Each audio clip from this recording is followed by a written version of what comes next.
Welcome to the QBC podcast, where we explore new paradigms in health and science that have a meaningful impact on our day-to-day lives. I'm your host, Meredith Oak, a curious coach and mom. I started a journey to overcome chronic fatigue and found myself in a whole new quantum universe.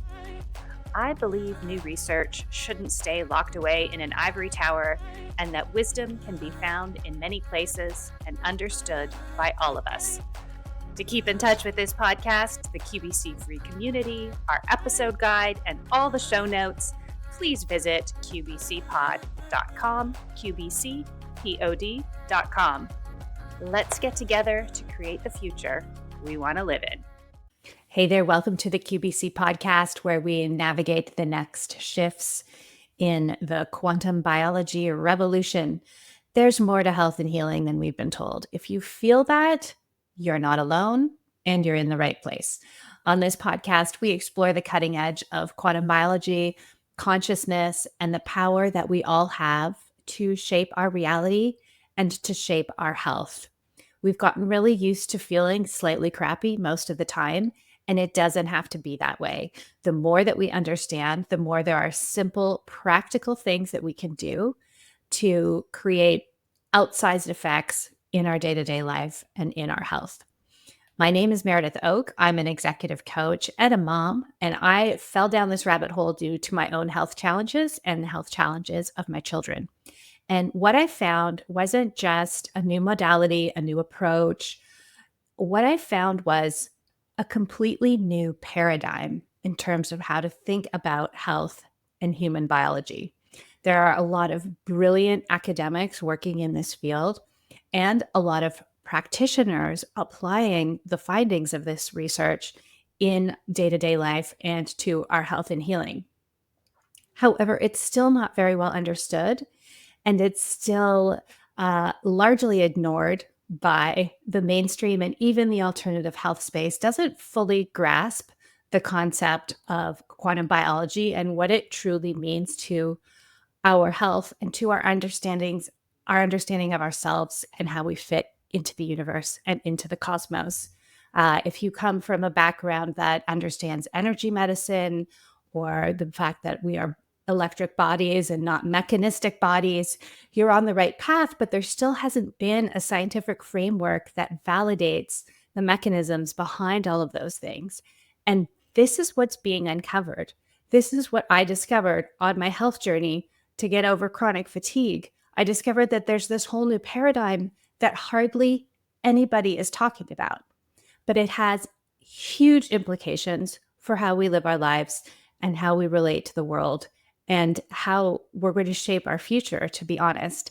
And I really believe that you don't need to be a super sciencey researcher person to grasp these things, and that in fact, it's important for regular people and for all of us to have some understanding of where we're headed and how this all works.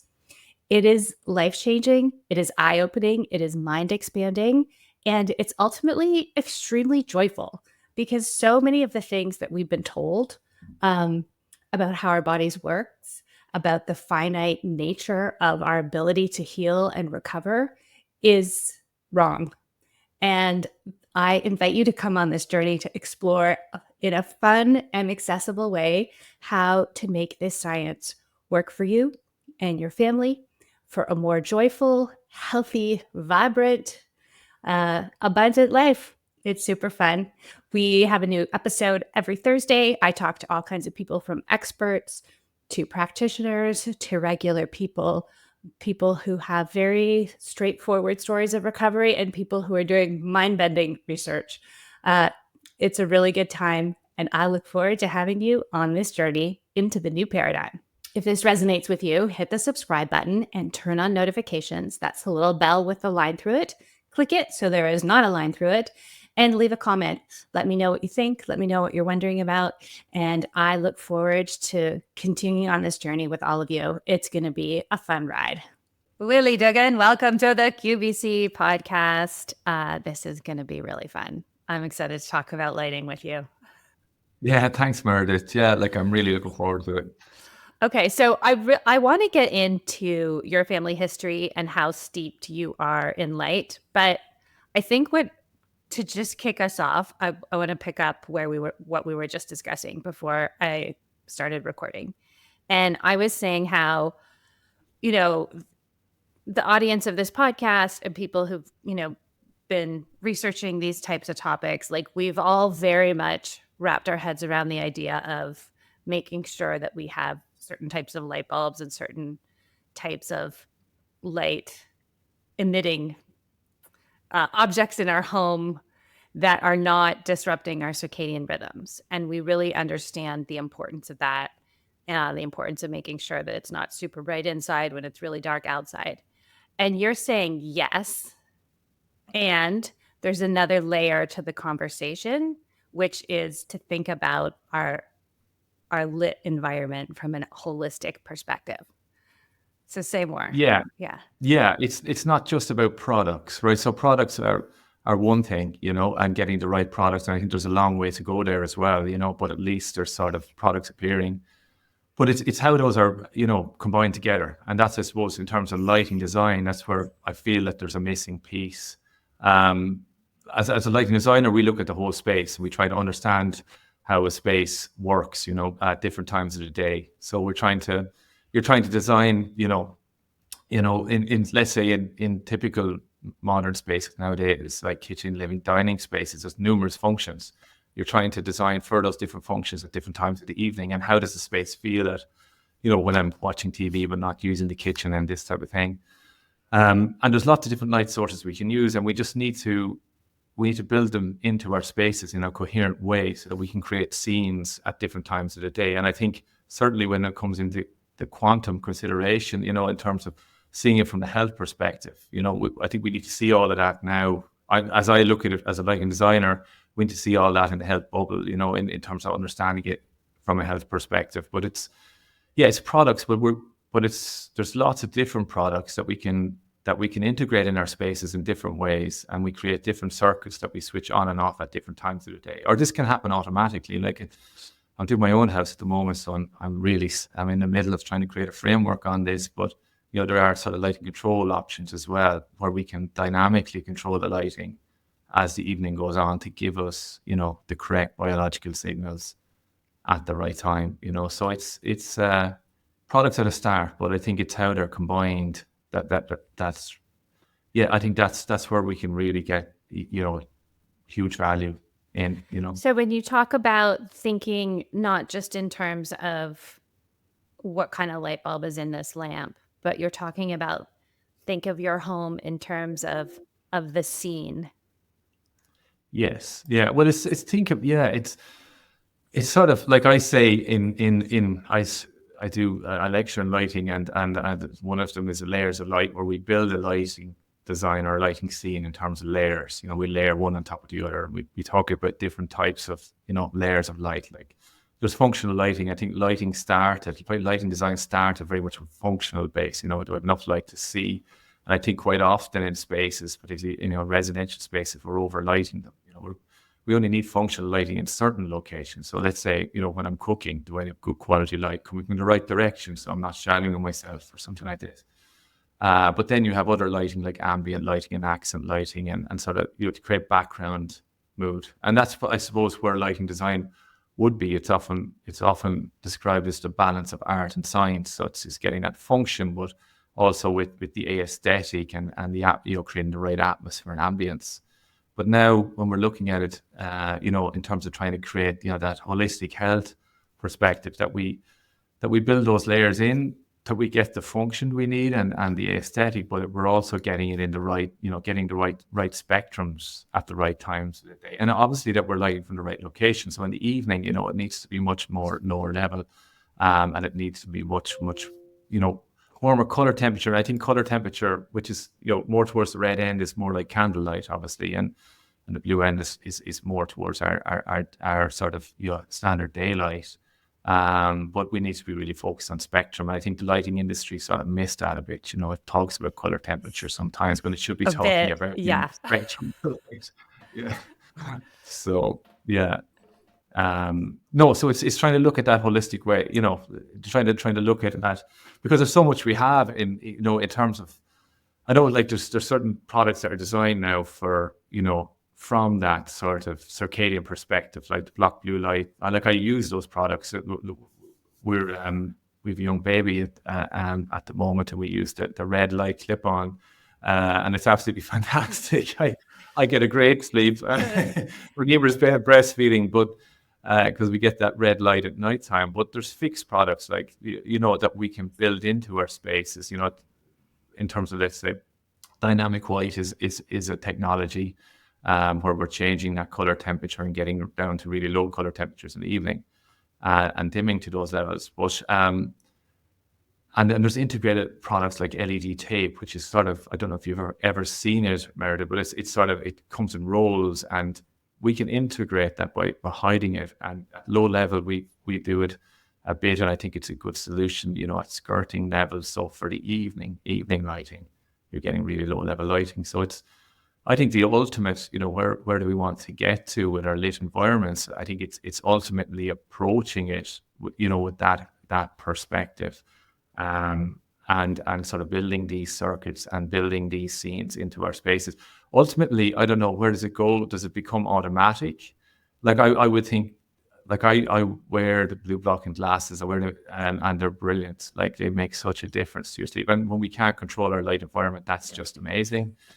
But it does take effort, it does take effort to remember to put them on and to be, and you're trying to, you're trying to do maybe different functions with them, and sometimes it's not ideal. But so I think ultimately we need to move to, a lit environment that's considered in a way that we sort of create the function we need where we need it, but minimally affect our biology or try and reinforce those natural circadian rhythms. And obviously add the likes of infrared and mitigate flicker and layers and other things. So there's quite a few different things, but it's ultimately, I think that's where we need to get to, probably. Yeah, I mean, that would be amazing. And it's interesting because it's, we're coming from a space where we're studying the research of people who combined physics and biology and circadian biology and quantum physics and brought all of these different fields together. And what I hear you saying is that, lighting design, which would not have been considered a health, like a field that is connected to healthcare in any way, might need to start moving towards that and thinking about, like a lighting designer might need to think about the therapeutic effects of the light, not just the utilitarian and aesthetic. Yeah, I think I think it massively needs to move towards that. I think it should be the first thing we think about, Yeah, definitely. It's probably like the awareness in the lighting industry is really poor. And in the lighting design industry, like I see it both sides. We design, the consultancy is a big part of what we do, but we also supply. So I visit manufacturers and I talk to manufacturers and I see what they do. But the awareness is really poor, and there would be an awareness. It's funny, it's sort of lighting the environment, and there's been a big dark sky movement, towards awareness of the light pollution that we're causing, which is crazy as well, and it's affecting all kinds of wildlife, and it's affecting ourselves in the evening, when we're outdoors, and our street lighting, and and there is an awareness growing on that, but it's really, it's sort of, boggles my mind how the human element, we are nature, and if it's affecting nature in that way, it's affecting us in that way. And I think there's a big educational piece there where I think the lighting industry needs to be educated a little bit. I think it's crazy. You would think we should be the people that see this first. Yes. Do you see that happening? Because like from my perspective, there's all of these startups, like Dr. Moreed makes some light and Scott Zimmerman makes, and there's all of these startups, but I know that on the grand scale of the industry, they're very small. But are they having any impact? Or when you go to these conferences, like, is there any awareness? Stephen, a topic on the list? It's mad. It's sort of, my journey on this, I suppose, is 2009. I worked in London in a lighting consultancy there, and I completed a master's over there at the time in lighting. And and in our consultancy at the time, I became aware of the circadian impact, and we had to try to design an office space where we use warm and cold fluorescent tubes that we dimmed up and down at different levels to try and create that sort of change in color, temperature, and spectrum. But like the technology was so in its infancy that it was probably never going to work. But at the time, then I thought, my God, this is going to be huge. Like LED is coming, we can change color, temperature. The lighting industry is. I remember when I arrived back in our business here, when I moved back from London, talking to our manufacturers, and we'd have like long-standing relationships, like in 30 years with some manufacturers.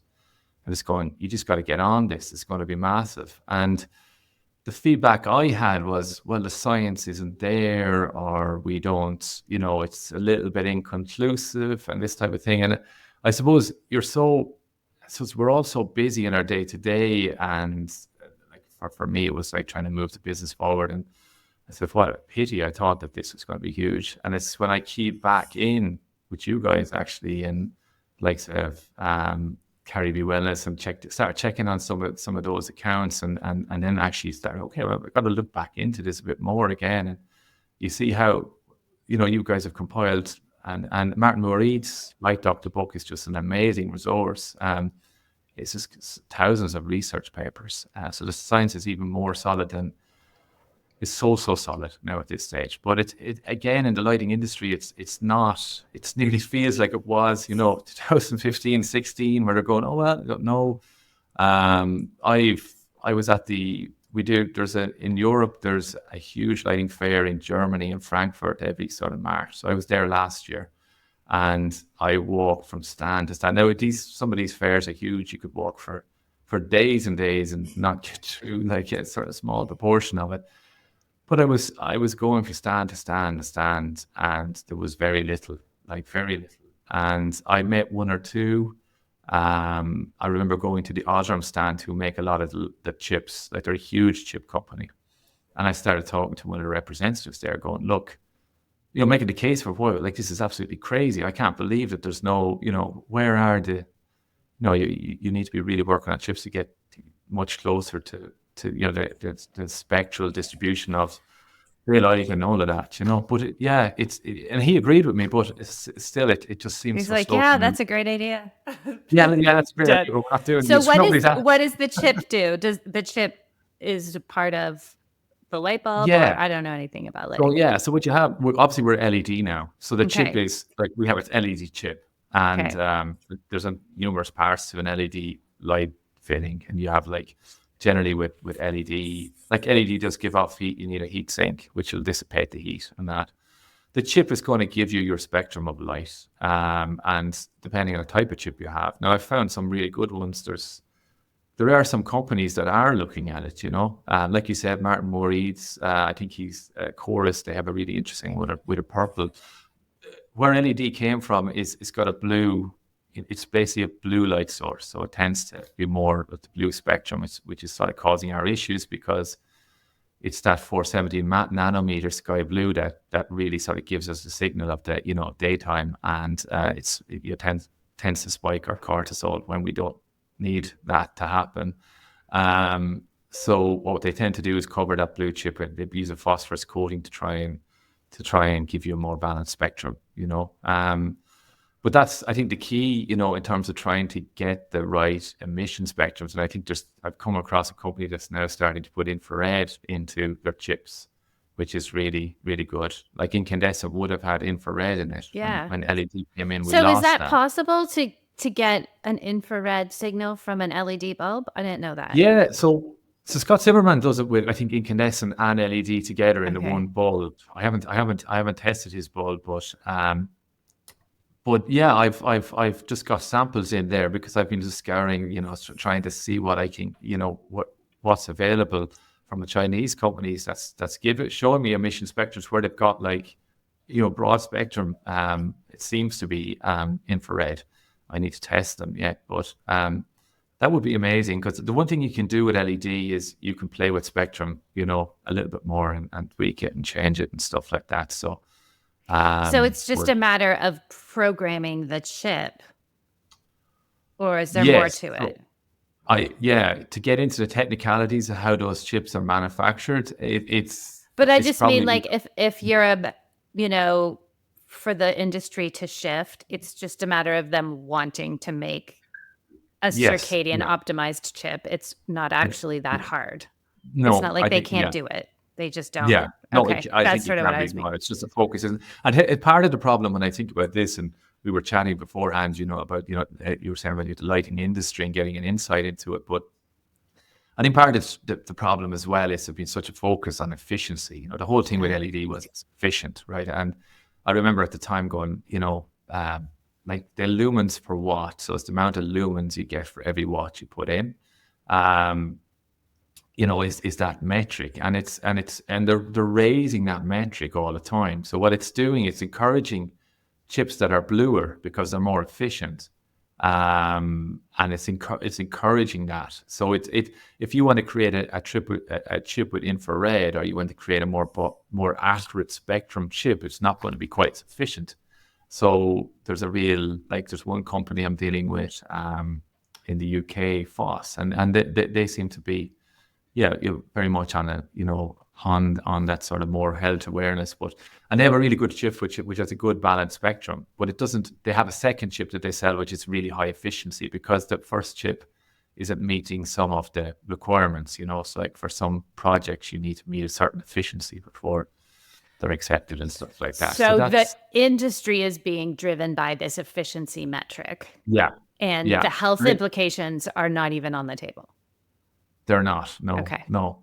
Yeah, no. As I said, isolated companies are looking at it, but not whole scale, like not the big manufacturers. When you go to these shows, you have the big manufacturers and these huge stands, and to be honest, I feel it's a little bit stagnant. A lot of them sort of repeat each other, and there's nothing massively um, innovative. I think that it could be, when you see that there's an open door for something that could be so impactful. But yeah, no, it's isolated companies. And what's sort of crazy about it as well is because everything has got much more efficient.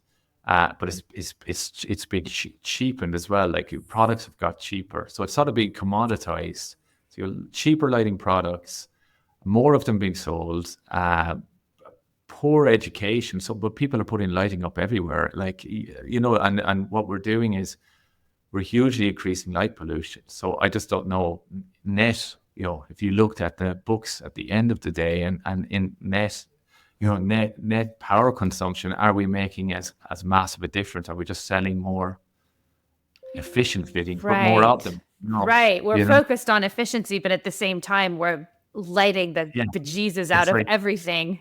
Yeah, It's we're just like going crazy. We're we can lighting have everything, and warmer, less efficient lights, but fewer of them, lighting fewer spaces only as needed. yeah, And that's what we we'd should be have the doing. same output or the We should efficiency have much demands. more. Yeah, and like let's say our nighttime environments should look like they look when we look through our orange blue blocking glasses. I don't Yeah. know if you've done a walk through your town in the orange Yeah. blue blocking glasses, and then if you take them off, you go, "Oh my God, Yeah. it's so bright."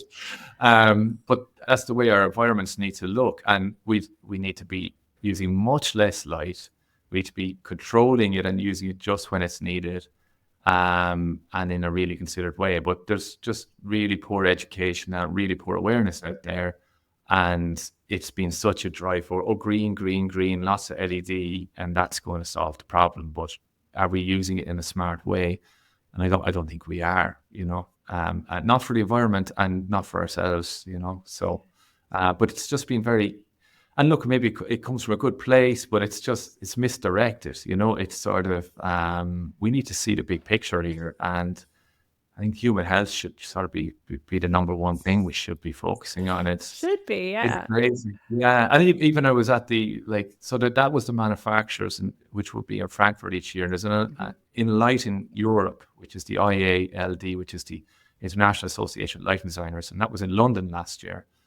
And again, at the talks of that, like there was some people touching on it, but it wasn't. It was a side topic, And even in some of the workshops or roundtable discussions, I started bringing up, we need to use infrared in our interior spaces, and nobody at the table really had that on their radar, you You're know. like, what are you talking about? Yeah, Why? what planet? Why would we do Where did that? we come from? Right. Meanwhile, you're um, like, well, we're all infrared deficient and we could be using our yeah, homes as a way to. lecture on mitochondria or something. um, but I don't know. You've brought back the incandescent bulb, I think, in the States I think recently. so. I mean, I know there's a lot of controversies going on in America as usual, but I'm like, we have Yeah, our light bulbs back. oh, it's great. It's crazy when I was. So as I said, I grew up in the business here, and fluorescence came out. We had compact fluorescence, and these were the green, the energy save. And my dad would have ran the company, and we would have been pulled in, you know, to help out and stuff. But I remember him talking about how he hated the fluorescent. And when you look at the spectrum of fluorescent, it's awful. Like, it's really awful. Whereas the incandescent is such a natural spectrum, and there's the infrared, and which is so healthy for us, which we didn't know when we were assessing it, but it just felt nicer and it felt crisper, and it was a much nicer light. And then if you look at when LED came out, he was very similar, and I was similar to that, because something doesn't feel good about this, you know. And like, because we would have had incandescent, and then we had tungsten halogen, which is a type of incandescent, which is basically incandescent and tungsten halogen. It's a sort of heated filament, so it has a spectrum that's not far. Like the sun is a sort of ignited gas, you know. So it's a similar. The spectrums are not like a million miles. Like, you know, there's a similar broad spectrum to them. But yeah, they're definitely. Sometimes I think it's, you know, your intuition or what you feel is right, you know, and it's something I've become more aware of now with the real quantum understanding. I go out in the morning at sunrise, and if you go outside and you're very present, you can feel the difference. Whereas if you're quite present and you look at your phone first thing, you can. I think your body sort of tells you, but you just need to be in a clear mind to understand it, you know. Something the metrics don't tell us. Yeah, yes, I totally agree. It's just like that. There's almost like an inner, and this isn't like technically what's happening, but it's almost like my cells seize up, like, when you walk into like a big box store or something with really harsh lighting. It's like I just feel this little, like, Yeah. a recoil, versus walking outside and I feel my body. Yeah, you can feel your body like, yeah. It relaxes. And I think it's probably we're so busy, and we're just not aware, you know. And even me working in the industry, I was aware, but I'm much more aware now, you know, because I've obviously followed this conversation and researched a lot on the health elements, you know. But yeah, there's a lot of you know, noise, illumination, you know, Yes. out there.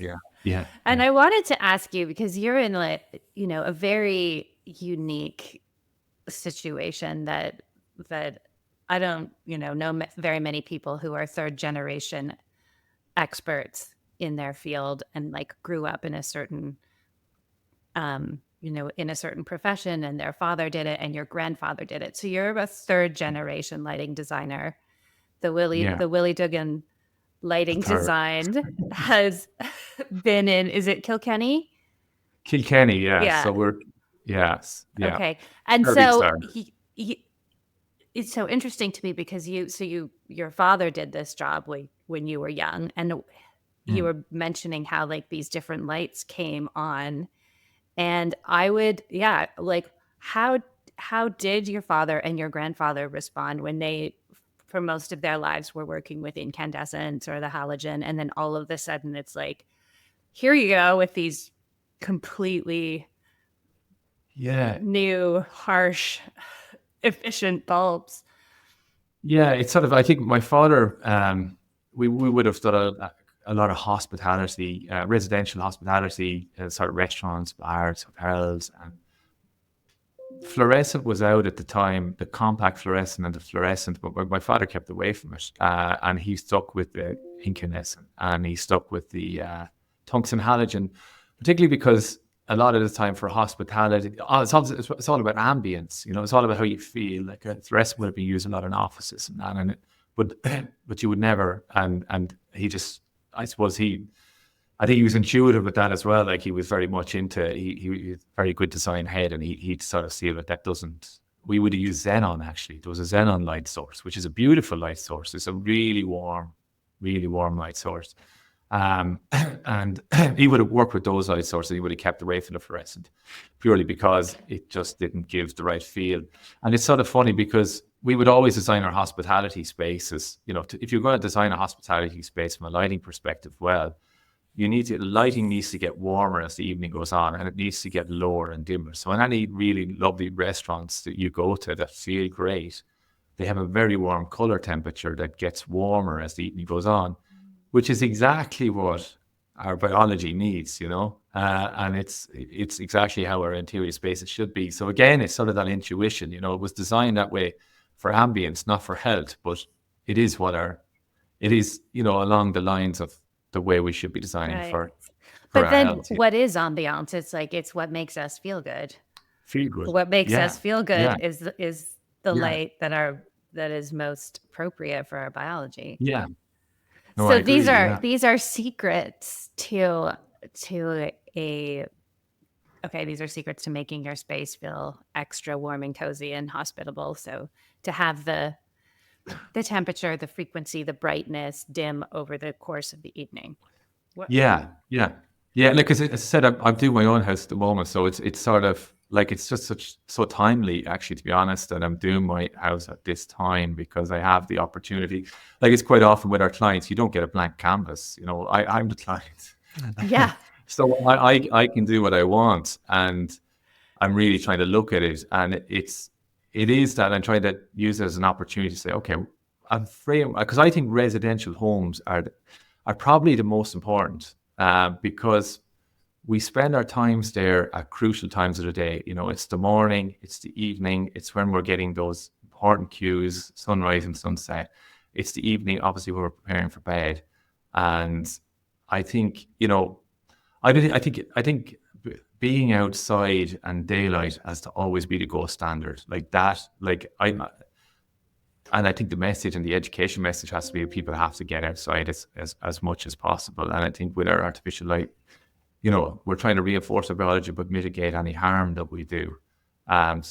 So like there are, pushing towards, lighting for offices, and we can certainly improve all of that. But I think the big message, the light levels outside during the day are so much more substantially higher than we are inside, and I don't think we'll ever get the stimulus that we need, but I think in our homes, I think focusing there is probably the low-hanging fruit, the biggest bang for our buck. So that's, for me, if I can, help to try and create, or at least get the conversation started on creating a framework for how to do that, I think that's a good place to start. And that's what I'm trying to do with my home. And it's interesting because when it's your own home, you're going to live in it. So it's actually, you're trying to think down the line.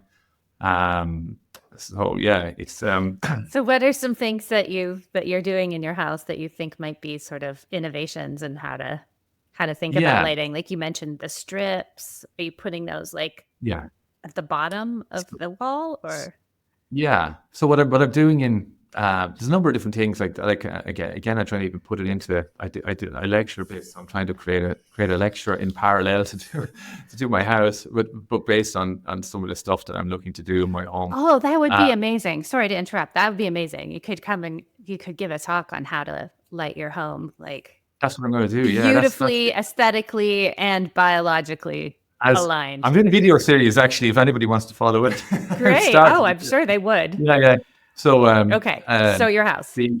Yeah. So basically, like in terms of what I'm trying to do, I'm building in a control system into it purely because I think that if I can control it automatically to a certain degree, obviously you're going to need local control, and sometimes you need to override that. But if to a certain degree that my lighting can change depending on the time of the day and the time of the year, I think that's a positive. So building in lighting. So you mean you have a way to program it so it naturally it's like as you get towards sunset, the light in your home just naturally starts to change? Yeah. So that's what I'm looking to do. It's sort of I'm looking to build in. It's called a dynamic white, where it changes color temperature. as a day. I can change the color temperature in the fitting. So I'm playing with color temperature, and in the evening looking to dim it down. Yeah, using low level lighting, like I said, in the likes of the kitchen. So I've got a kitchen living dining. So in the kitchen I'll build lighting in at skirting level in LED tape, which will be dynamic white, which will as the evening goes on, eh, once we program this correctly and figure it all out, that it will dim down to lower levels, but will go much warmer color temperatures down to 1800 Kelvin, which again will have like very, very low or no levels of blue in it. So that my lighting will automatically sort of go to that very warm color temperature in the evening. Also, then, like, that low level lighting will be built in. So for the evening, the lighting is all coming from lower level and not coming from above. I'll use my downlights, and quite often we see it in our residential designs. Like, I see downlights everywhere. The people put like recess spots everywhere. Oh, okay. I was going to say, what's a downlight? Sorry, I explained the terminology. Right. Yeah, just like the lights.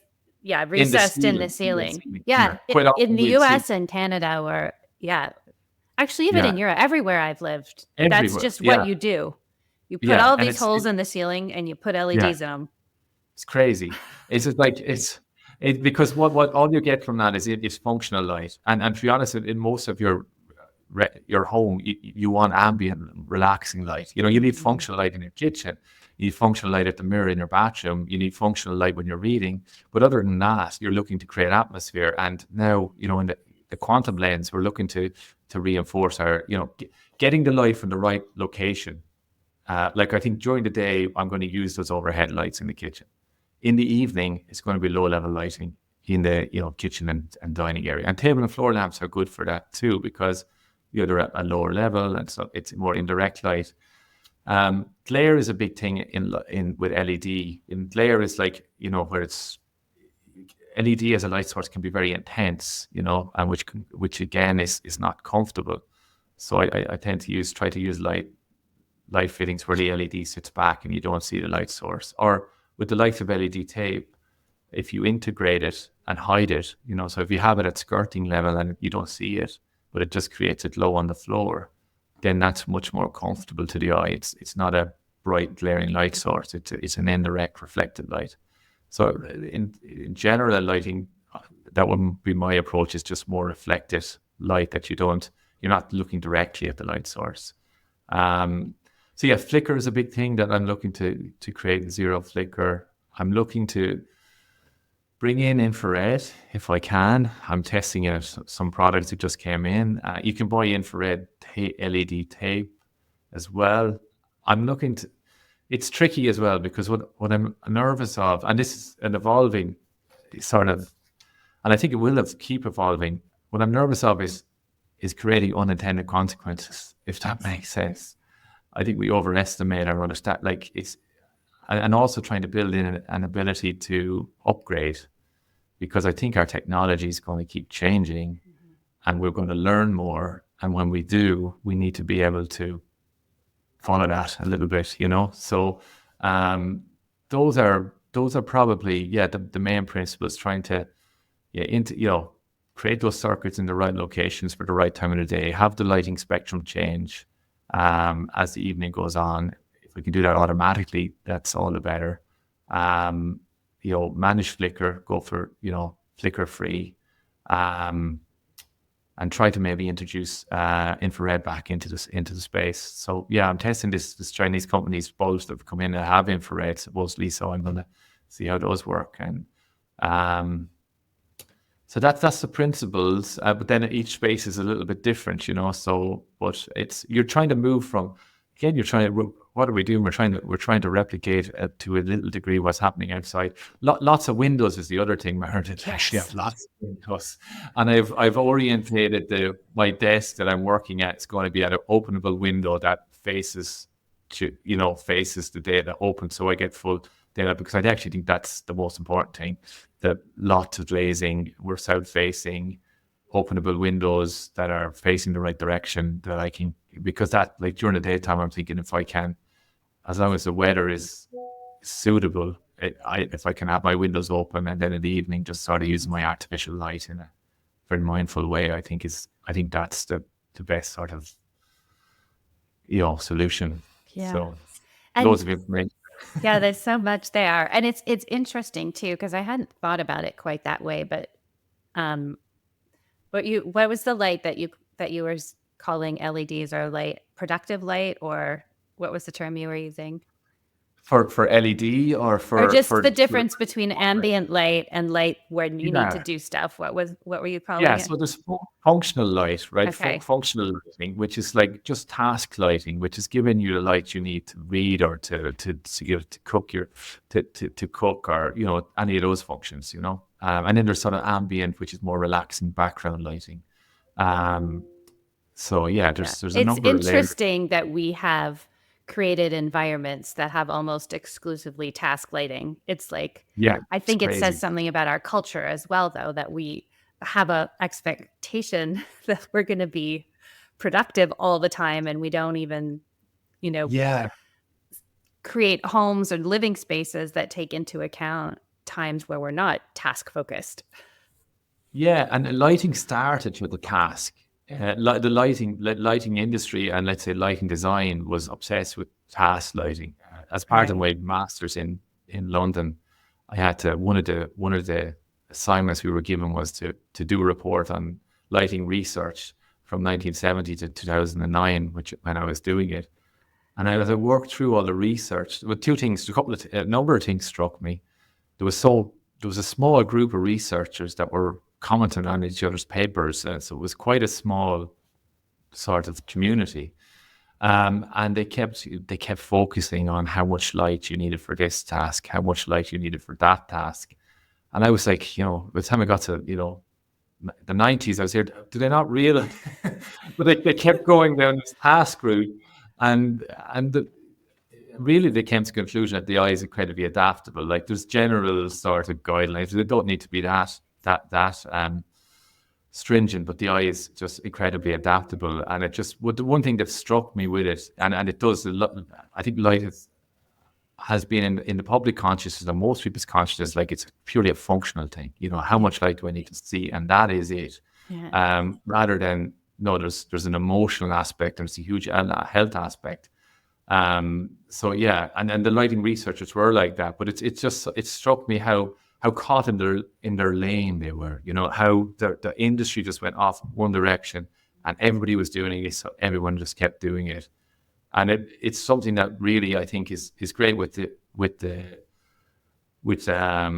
quantum biology collective and things like that. I think we need professions, parallel or diverse professions talking to each other. Like if the lighting industry and the lighting research field, which is a small field in itself, again, it's similar. I came back in research papers, similar names coming up, but they need to be checking the papers from the health side, and they need to be seeing that. And I think we need proper sort of collaboration between design professionals from, parallel or we're approaching the same problem from different directions, Yeah. with different perspectives, and that's where we get proper solutions. Because I think otherwise a lot of industries are just repeating the same thing because that's what they've done, and they just take Yeah. a long time to change, Yeah, I love that. And yes, this idea of collaborations with lighting designers and researchers and health professionals and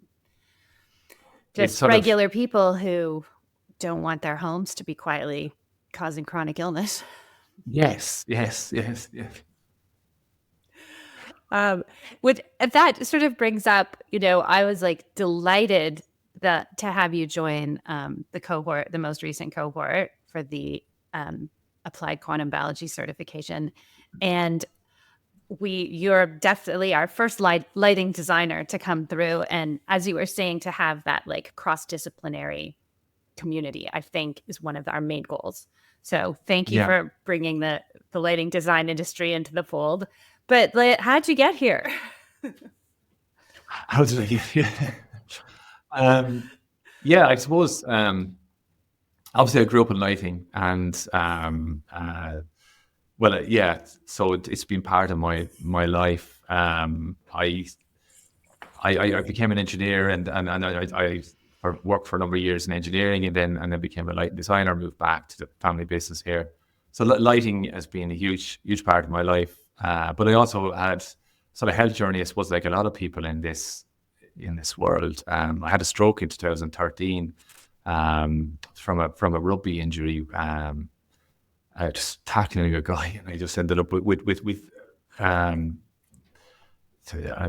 a pretty bad sort of cut on my face and 30 stitches. But then 10 days later, I had a stroke.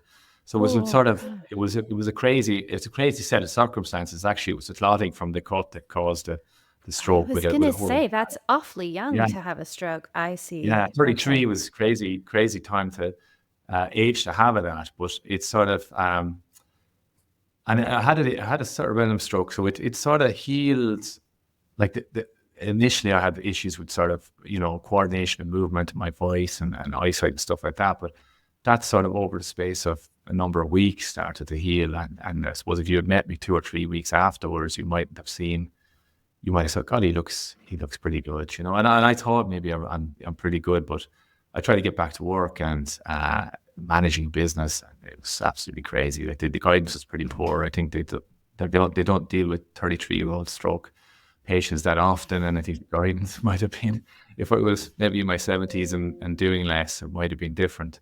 So I sort of crashed. I crashed over a number of months, and I had lots of issues with terms of headaches and noises, and I couldn't do tasks together and stuff like that. And then after about 2 months, went into the doctor, and he offered, of course, antidepressants, and I really didn't feel like the route. So I ended up sort of going. Sorry, I just want to go back to that for a second. So you were having trouble recovering from a stroke, and the physician was like, "Oh, try these antidepressants." Yeah, over that.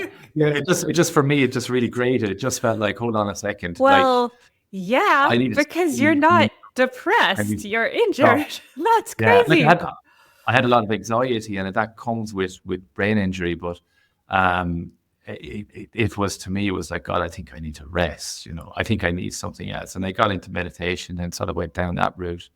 I decided not the course of suppressed, but it just seemed like that was the first option. And I was here, my God, is this the only way that they deal with these things? So it was, to me, I suppose, and maybe for lots of people on these journeys, it was a real insight, because before that, my doctor had told me to, stand in my head in the corner of the room. To get better, I probably would have done it, But you had an intuition, even though you weren't particularly into health, you just had an intuition that the option of that prescription was the wrong thing to do for you. Yeah. It just felt wrong. It just felt like, no, I'm sort of 2 months post stroke, and I think I need to rest. I think there needs to be another.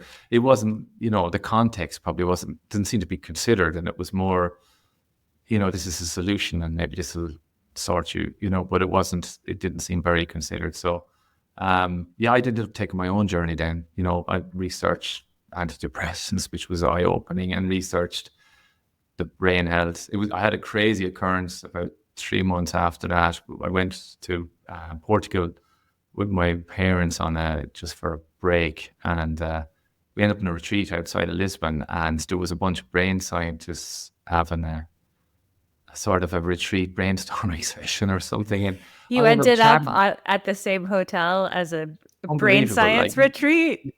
You couldn't make it up. Quantum entanglement. Well, you talk about so funny. synergy, or not synergy. You talk about coincidences or whatever. But I ended up chatting to an American brain scientist, and I told him my story, which had only happened recently, and he was fascinated. He's dealing with rats most of the time, he said, and just to talk to a patient was great. And he was working on the European Brain Project, and he said that at the time he said that the aim of the project was to create an artificial brain. And he said, this is crazy, because he said our understanding of the brain is so minuscule. He said, we really don't understand it. At the time he was saying, look, I'm really worried about, like, he could see in the States how they were, giving kids Ritalin and different types of sort of drugs. And he said, we don't really understand how these drugs work, because we don't understand how the brain works. And we don't understand how, the long-term consequences, will that kid be the same kid in 10 or 15 years time? And it was just such an insight because, and it was crazy, the coincidence that they happened to be there. But he invited me into his laboratories the next day, and I went in and took a tour with him. And but it really sort of gave me an insight on my doctor. Then I was like, if the brain scientist doesn't know, how can he know? And Right. how, like, how much does conventional medicine know? And I'm not saying that it's, there's not, like, I did get an umbrella in my heart for the one of my heart that fixed it, and that was pretty amazing, and that's conventional medicine. But there's an awful lot that really sort of drove home to me that there's an awful lot that it doesn't know, and so yeah, it was an eye-opening journey for me, and it set me on that health sort of journey. And what's been crazy with the quantum, getting in touch with you guys and seeing, you know, the whole sort of research on mitochondria and sort of the bigger picture, in terms of, how our environment's affecting us. It sort of brought two worlds together for me, like I work in light, and I have worked with light all my life and grew up in it. And now it overlaps with that health journey I've been on, which is, yeah, really energizing for me. I just find, yeah, it's, and I'm just so happy I'm doing what I'm doing, because it's sort of, it feels like that there's a place I can maybe make a difference in that conversation. Wow, what an incredible story. And I love that you applied all your research skills, from studying your area of expertise, and you just like, I'm going to research antidepressants, I'm going to research brain health, and you just kept moving forward into other areas. Yeah. And it's some of these, they're fascinating topics once you get into them, like, especially when it's very relevant to you at the time, like I was going through it. It's sort of like I had certain symptoms where it was like when I researched the latest research on the cerebellum, like the cerebellum was supposed to only coordinate movement and, this, whatever but there was a lot more research that it tends to coordinate sort of, mental processes as well. So it might have explained. And some of it is just trauma to the brain. I think that it takes time to recover. But they're fascinating topics in themselves. But it's like this. It was probably, it was a really positive thing for me, and in the bigger scheme of things. Even though at the time it was, not straightforward. Yes. Well, I love it. And I feel like your work is leading the way for us to just live in a new paradigm where instead of waiting until we get a symptom and then going to the doctor to get something to treat or mask the symptom, we're shifting into a way of thinking where it's like, how do we create our living environment? How do we structure our lives in a way where we stay healthy? Yeah. And like Yeah. our home and our office is part of that. And it's a totally different paradigm. Yeah. Yeah. Completely. And it's sort of. But that's what the quantum sort of health paradigm is sort of about, isn't it? It's like, yeah, it's our environment that's causing so much of our problems, and it's obviously getting back to nature, getting outside. But then look, in climates like I'm in Ireland, you're up in Canada. I think in the winter it can be harsh environments, and we do end up inside, and it's just trying to I think trying to optimize our environment inside. I think my wife thinks I'm gone crazy because I'm proposing so many different things. I'm looking at everything all the time, but it's sort of like I just feel there's an opportunity for us because we're building right now, particularly with the knowledge that I'm sort of gaining through my journey through the quantum, biology certification there before Christmas, and your podcast here is a fantastic resource to mindfully build things into the home. And like it doesn't, if we can do it in the right way, it's not going to impact our lives, of the functions in our lives, but it can keep us healthy and so we can sort of have the best of both worlds. I think so. Super cool. Is there anything that you wanted to add or anything that's coming to you? You have so much knowledge in this area, just in terms of what us non-lighting designers can think about or look for in the world or anything at all. Yeah, I don't know the collaboration. I think certainly like I've been pushing. I've sort of put in talks for there's an Enlighten Europe conference this year. I'd love to get some.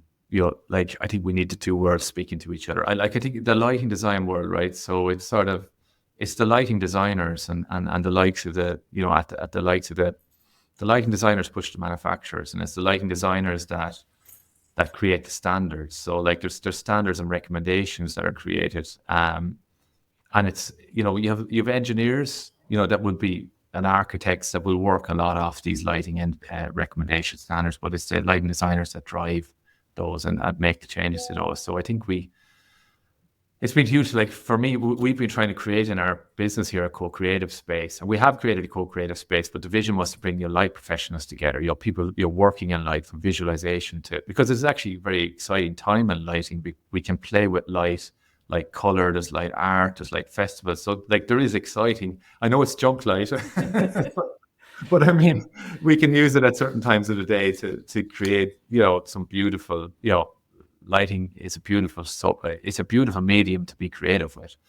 So that's so exciting. And our vision with our space was to bring those type of professionals together because they can only help each other, But I think as we developed it, Ireland is too small, and the likes of the lighting professionals and the quantum maybe community is still quite small. It's more of a worldwide thing, but I think I have a vision of sort of bringing different sort of lighting groups together to collaborate, that we can get professionals from the health space talking directly at lighting design conferences or even hold.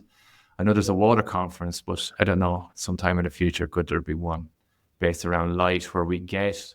I actually talked to Jacob Israel Lieberman. I don't know if you've Yes, asked him. I have. There recently. I just was fantastic because I'd read his book and I thought he was amazing. And he comes from he's an optometrist, originally, so dealing with eye sort of conditions, and he has so much insight that can feed into lighting, that can feed into health, that can and there's may come from the light design, and if we can get professionals from all these design fields or health fields talking to each other, I think that ultimately could we're all trying to solve the same problem, aren't we? We're all trying to solve this puzzle, and I think it's by bringing people together from different backgrounds. I'd love to get and ultimately if we can get the lighting designers to see how important that human biology should be the number one thing. They'll push the manufacturers, they'll push the recommendations, and those standards will feed down to everyone. So yeah, I don't know. I don't have a roadmap. No, I know that we are out in the unknown. I mean, universe. We were on a coaching call yesterday. I told him, I was like, so is the future of it? And I'm like, you know what? Like, we're at the beginning here. So it could go in so many different ways. It's, and that is the thing. We're at you're creating the future. Your ideas are going to help to create what homes are going to feel like for the next 50 years. Yeah. It's so exciting. Yeah. You'd like to think, maybe 10, 15 years time we'll start. Well, maybe quicker. We'll start to see environments that are. Yeah, I mean, things are shifting so fast. There are things happening now. If you'd asked me 6 months ago, I'd have been like, that's impossible. We just have to stay in our little bubble, in our little parallel universe, and no one's over there is going to change. And now they're all like, all kinds of things are happening. Cool. Yeah. Wow. Okay. You just got to roll with it. It's great, isn't it? It's great. Like, okay, I'm getting my surfboard. Let's ride the waves. One last thing, actually, I am, as I said, I'm going to share my I'm taking a leap. I'm jumping. I'm going to share my home as I develop it, across our social media channels. So if you want to follow it. Oh, fantastic. Yes. How do we do that? Tell us. So yeah, I don't know. You probably put it in the show notes. Yep. We've got an Instagram account. We've got a YouTube account. I put it on LinkedIn as well. But Okay. And is that your name? It's Willie Duggan, actually. Okay. Yeah, willieduggan.com is our website. So the business is called Willie Duggan. So and is the social media mostly at Willie Duggan? Yeah, I think on Instagram it's Willie _Duggan. Okay. And so that's the YouTube. Okay. So WILLIEDUGGAN. Stick that into the platform of your choice. And yes, that's going to be really fun. Yeah. Tag me as a collaborator, tag the QBC as a collaborator, and I'll share it to our feed as well. Cause people would love to see with your training, your understanding, your access to resources. Like, it's going to be really fun to watch what you do. Well, for me, like it's evolved. Like I don't have all the answers. I'm trying to evolve something. So it's a little bit of a leap of faith. Well, actually, yeah, that's true. You'll probably get some feedback because I'm telling you, the attention to detail on certain topics in this sphere, people will be like, feedback, like if people had ideas. Well, actually, if you moved it 1/4 centimeter lower, the angle of the even with the likes of infrared and trying to build that in and just trying to understand what wavelengths and stuff like that. But it's sort of, people had ideas, great. But the idea was to work through the different spaces with people, give them an insight on what I'm looking to do, and then look at as it develops and sort of, it's putting a framework. That's so fun. Well, we should do an Instagram live or a YouTube live, and you can give us a tour when you're ready. Cool. Yeah, that would be great. Even just different stages of the progress. Oh, this will be really fun. Yeah, I'd love to. Okay. Oh, I love it. So good. Thank you so much for being on, sharing your journey. I'm feeling really just, the world is just so fun. Yeah, loads of opportunity. Yeah, we're at a great time. Great. Well, really lovely to chat with you. We'll have to do it again. Thanks, okay. Cheers. See ya. This has been the Quantum Biology Collective podcast. To find a practitioner who practices from this point of view, visit our directory at quantumbiologycollective.org.